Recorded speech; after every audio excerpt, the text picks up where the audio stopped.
Welcome, and of course we will start right off with our bracha. Baruch atah Adonai Eloheinu melech haolam, asher kitshanu b'mitzvotav, v'tzivanu la'asok b'divrei Torah. Amen. Thank you.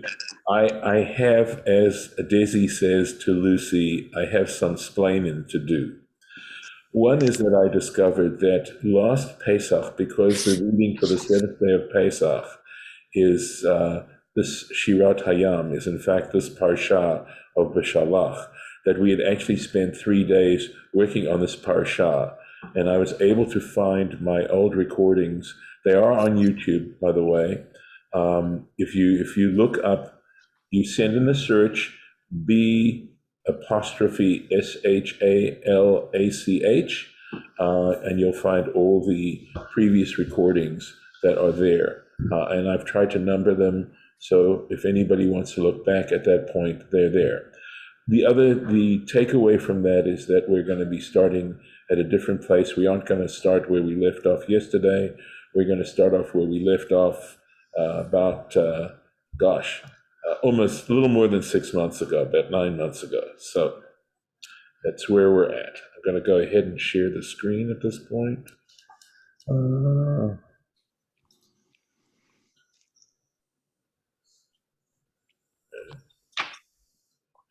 All right.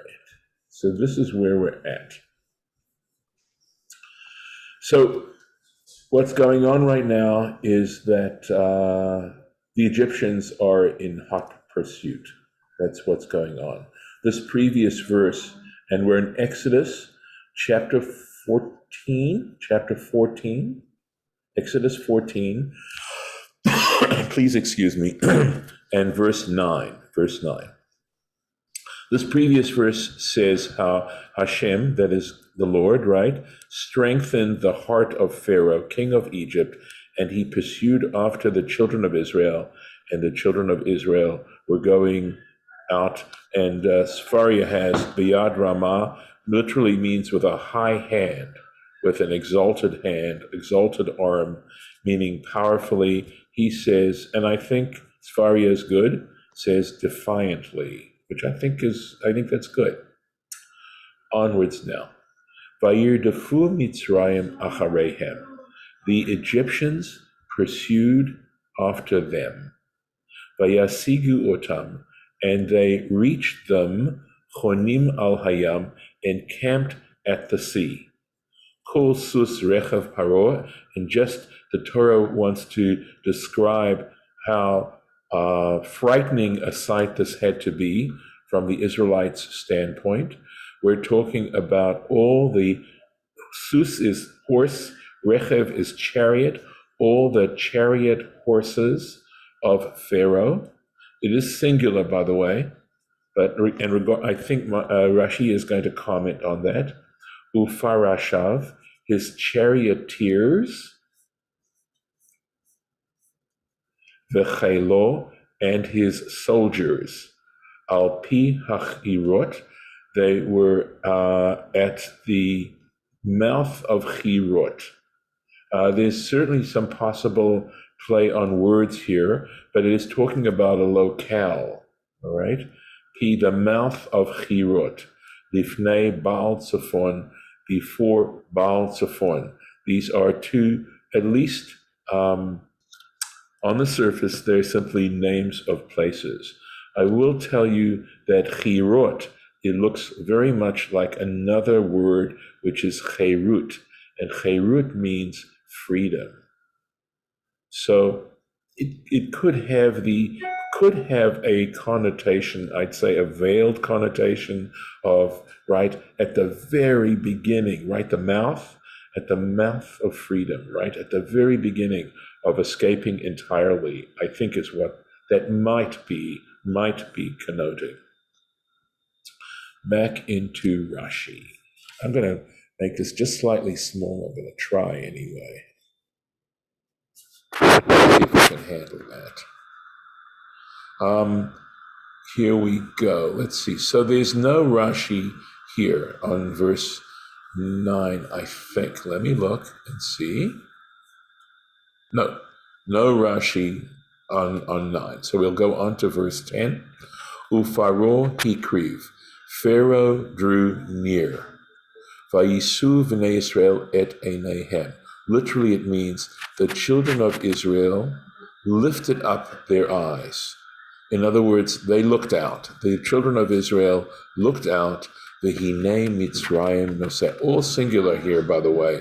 And behold, or indeed, the Egyptians, noseh acharehem, were traveling after them, or pursuing them. Vayiru ma'od. And they were greatly alarmed. They feared greatly. Vayitz'aku v'nei Israel el Hashem. And the children of Israel cried out to God. And there is Rashi on this. Pharaoh hikriv. So it says, and Pharaoh, now this, you may recognize this at this point, that when this is a verb, and we have this hey and this yud here, which means it is a hifil, it's called the hifil construction, meaning causative. In other words, Pharaoh caused to draw near. Hayalo, and so Pharaoh brought near. Hayalo lichtov, he says, the text might well have had to write, in other words, it would have made more sense. If we're going to take it that way, take it simply as a simple statement, it should have written, Pharaoh karav. It should have simply written, and this is called the kal form of the verb. Pharaoh drew near, right? Pharaoh. So this is brought near, and this is Pharaoh drew near. Mahu hikriv. What are we talking about when it says he caused to draw near? Hikriv atzmo. In other words, it's as it were, it's sort of talking about him in the third person. That is to say that he forced himself, right? That he drew himself near. He drew himself near. In other words, mit ametz. He had to summon up all his courage. This is the translation of Sfaria. He forced himself. I'm not sure that I love that translation, because lehit ametz really means to sort of buckle up. That's what it means. Lekadem lifnehem, to come before them, kamo shehitna imahem, as he had said to them. He had said to them, let's get going, let's pursue those Israelites, and I myself will lead you. I'll lead you. So he had to force himself now to fulfill the words he had said to them. And we know from present experience, a rather immediate past experience, that sometimes leaders make promises that in order to get people to do things that they, when it comes down to it, they don't do. Now, of course, that's also human nature, right? That we all sometimes make promises, and at the time we mean them, and then when it comes to actually having to do them, we sort of have second thoughts or make excuses to ourselves to not do them. That's being very honest with ourselves, if we are. So, at any rate, that's what we draw out of the slight change in using hikriv instead of karav. Nasa acharehem. He pursued them. Right? He traveled after them. So the question is now the singular form here. So why? Belev echad ki'ish echad. In other words, they were all united. Belev echad means with one. Echad is one. Lev is heart. With one heart, ki'ish echad, like a single person. Davar acher. It's an abbreviation that means another interpretation. Vehinei Mitzrayim noseh acharehem. Right? That he's quoting the verse. And behold, the Egyptians traveling after them, pursuing them. Ra'u, they saw Sar Shel Mitzrayim. They saw the guardian angel of Egypt. Nosea min hashamayim, that he was journeying from the heavens, la'azor la'mitzrayim or la'mitzrim, that it was journeying in order to assist the Egyptians. And he says this is from a midrash called the Tanhuma. So this is not the very first time we've come across the idea of a guardian angel. There is a traditional interpretation that when Jacob, our patriarch, is wrestling with an angel, that angel is actually Esau's guardian angel. So there is this concept within the tradition that individuals have a guardian angel, and that in fact nations also have guardian angels, that the entire nation has the guardian angel as well. And my sense in trying to be able to understand this perhaps a little bit better is that there's this real awareness of how much we don't know. Some of you I know, perhaps most of you have already heard this syllogism that I was able to determine. It was also, I want to give credit. He is the rabbi of traditional congregation. I believe he still is in St. Louis. Can you remind me of his name, those of you from St. Louis? What's the name of the rabbi in traditional? Excuse me, Rabbi? Yes. There's so much noise, I can't, for the last couple of minutes, I can't hardly hear a word you're saying. Okay. Do you want me to try again? Lauren? I don't know. No, we're just not sure the source of the static, because it looks like everybody else is muted. Yeah. I don't know. There's nothing here. Should I stop and try and go in again, or what? Is everybody getting Probably, static? yeah, probably. Yeah. I mean, I can't hear you because it's just so noisy. It's overcoming all the words. Yeah. Okay, and we're talking from the computer itself. Okay. Yeah. Let me stop this. Okay. And I'm gonna get out. And so all of you, we need to stop and try and come in again and see if we can do this. All right. So I'm going to stop the recording. It's actually doing better now that you stopped the share. I was asking about the name of the rabbi traditional congregation in St. Louis.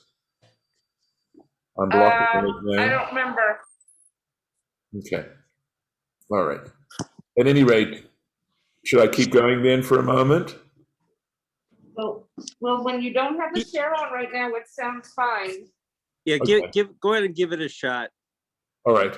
And I'll try sharing again. Yep. It could be your computer mic too, so who knows? Yes. Got this.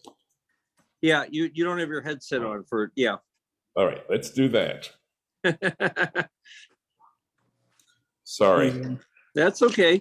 Thank you for bringing it to my attention. Nope. I see there are a number of chats, but I unfortunately, in the midst of things, it's hard. Hold on a second. Yeah. Don't worry about it. All right, let's try this. Is this any better now? Mm-hmm. Yeah, much better. Yeah. Very good. All right. I actually pulled it out to do it, and then in the midst of everything, I forgot. Hopefully that's better. Okay, so the syllogism goes like this, and it's a very important one, I think, in terms of being able to understand or begin to try and be willing to accept, or not to accept, but at least to consider the concept of the divine and the transcendent. And the syllogism goes like this: consider all the things you know.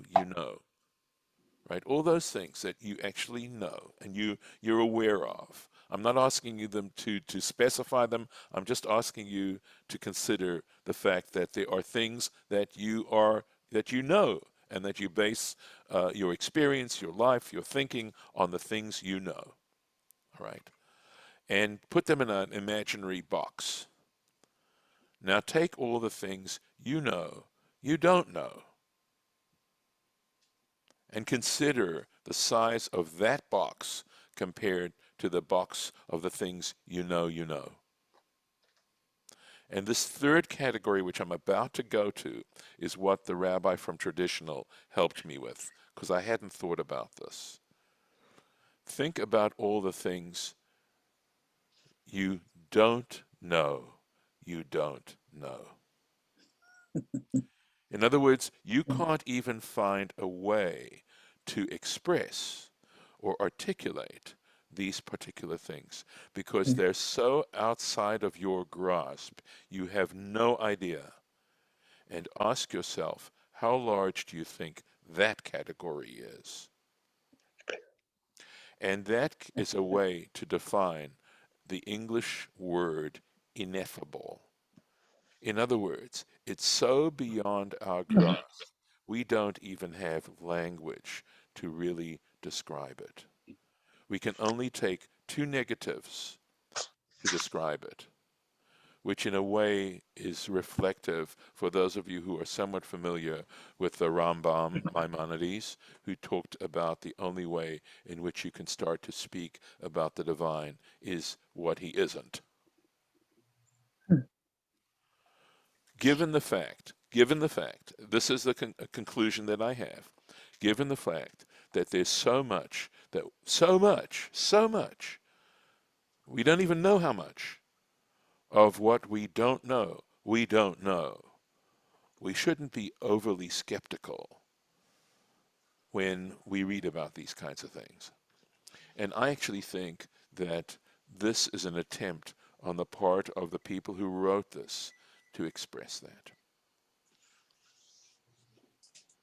So let me try and see and go back to the share and see if that helps. Lauren, were you able to hear me now, or is it still a problem? Slightly quiet, but not distortion. Okay, all right. Is this okay now? Yeah. Yeah, You could there's move your no microphone static. a little closer, maybe to your mouth. It'd be a little bit louder.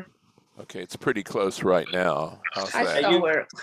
Yeah, your microphone usually just takes it down a little bit, but there was no static or distortion in the background. Good. Yeah. All right. By the way, couldn't you characterize that third category as what you don't know is infinite? I mean, that's kind of the way we normally look at it, right? It's infinite number of possibilities, which makes it, very hard to grasp. Well, the problem with that is that we have some conception of it. Okay. So I can't even say that, right? Okay. Got it. We have no words. That's the whole Yeah. issue, and that's But why it we use the but term I think it would ineffable. include infinity, so I would have to think it's infinite. Right, but we have some grasp of infinity. I actually took enough mathematics to know, all right, that at least there are two types of infinity that mathematicians can talk about.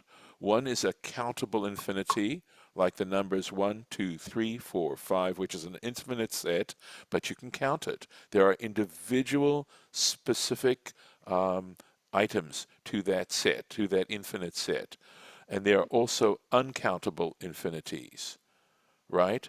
So there is the uncountable infinity of the numbers that include fractions, because between any point of an imaginary line, in other words, if you start going into fractions, between two fractions, there's still an infinite number of fractions. But believe it or not, that's still a countable infinity. You can set up a system so that you cover every single one of those fractions. There's a way to set up a system of counting them. On the other hand, when it comes to the decimal system, we use decimal points, there's no system. And not only that, we also know that there exist points such as pi, which cannot be expressed as a fraction. So we have this concept of countable infinity and uncountable infinity. So we can talk somewhat intelligently even about infinity. So just Point. I mean, if it's at least, you're saying if it's at least somewhat quantifiable in terms of some grasp, then it's not really applicable case. So fair enough. Correct. But I appreciate your trying to find another way to express it. Let's keep going. Let's see if we can do a little bit more. Let's see. Oh, here we are. Still on the Rashi. Vayitzaku. They cried out. And here so we have this midrash, the Tanchuma, which is called it's an Agadic midrash. In other words, it's more of a literary, it discusses more literary or theological themes. And we have the Mechilta, these are all extant, by the way, which is called a halachic midrash, which, while it discusses literary themes, also focuses on the legalistic elements of the text, of the Torah text.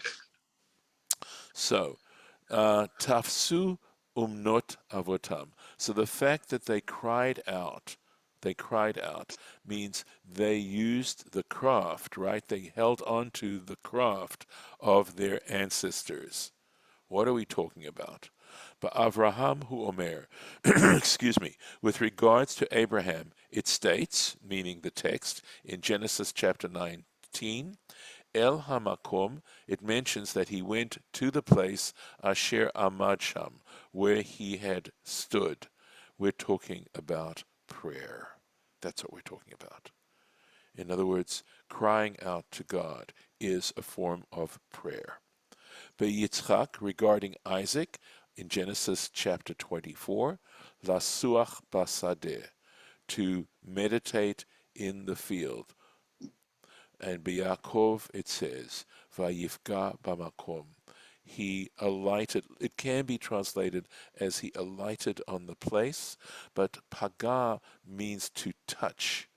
And this does, in a sense, this is a midrashic understanding, because it's referring to when Jacob ran away from home to avoid Esau's wrath. And it talks about when he arrived at Bethel, and then he had that vision of the ladder with the angels up and coming up and down. And it says Vayifba Makom. He arrived at the place. Vayifga, he came upon, right? Bamakom, the place. But this is also understood to have a hidden meaning, an illusory meaning. That's al. To mean he reached it. And Makom is a name also for God. In other words, that God is the place of the world, and the world is not the place of God. In other words, the transcendent one. We could translate that, right? That he appealed to the transcendent one. It's a midrashic understanding of this. I love this next sentence. So we know that the Israelites were understandably, terribly afraid. They were almost panicking, right? Vayomru, and they said El Moshe, they said to Moses, and this is an incredible example of biblical sarcasm. Hamibli en kvarim b'Mitzrayim.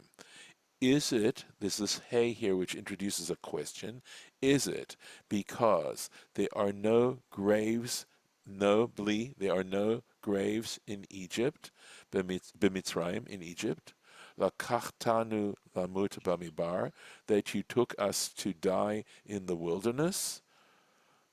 A little bit of sarcasm there. Ma zot asita lanu. What have you done to us?